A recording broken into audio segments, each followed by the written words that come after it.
complying with rules for human participant requirements is time not spent on conducting research.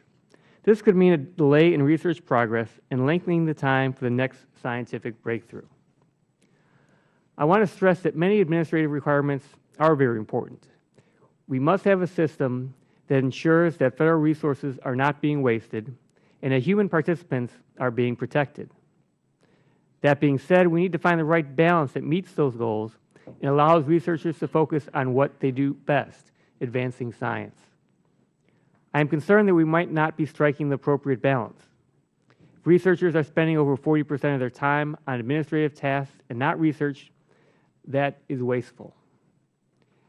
At a hearing in 2012, the Research Subcommittee heard testimony from university witnesses expressing concern about the growing toll of administrative burdens. After that hearing, I sent a letter to OMB as the agency sought to reform federal grants policies. The letter urged OMB to make changes to reduce administrative burdens in some of the same areas addressed in the board's report.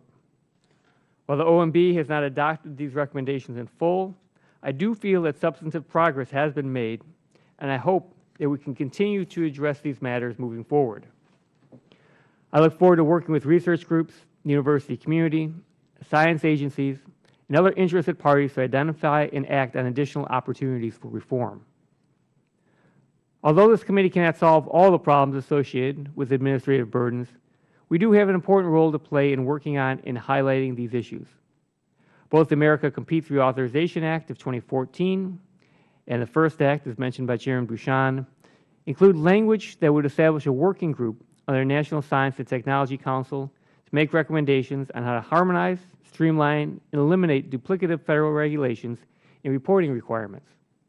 I am interested to hear the witnesses' thoughts on these legislative proposals. I'm also interested in hearing from the witnesses about how other legislation, such as the Data Act, which has just been enacted, and the Grant Act, which has been proposed, would affect administrative burdens for researchers.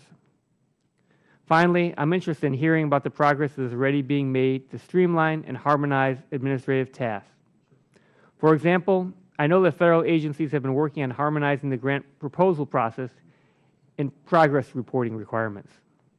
Additionally, I understand that agencies have started exploring ways for researchers to submit only the information needed for the initial peer review phase, and then requiring administrative information from the researchers only if the proposal is likely to be awarded. I look forward to hearing from the witnesses about these efforts and other proposals that can help reduce the administrative burden for researchers. In closing, federal agency and institutional requirements have been put in place to protect human participants and animal subjects in research, ensure integrity in the research enterprise, and eliminate waste, fraud, and abuse. There is no question that we need to have these requirements in place, but there is room to make changes to the implementation of these requirements. We must strike the right balance that both protects our research enterprise and enables scientists to spend more time on their important research. I look forward to the witness testimony today, and I thank you for being here, and I'll yield back the balance of my time.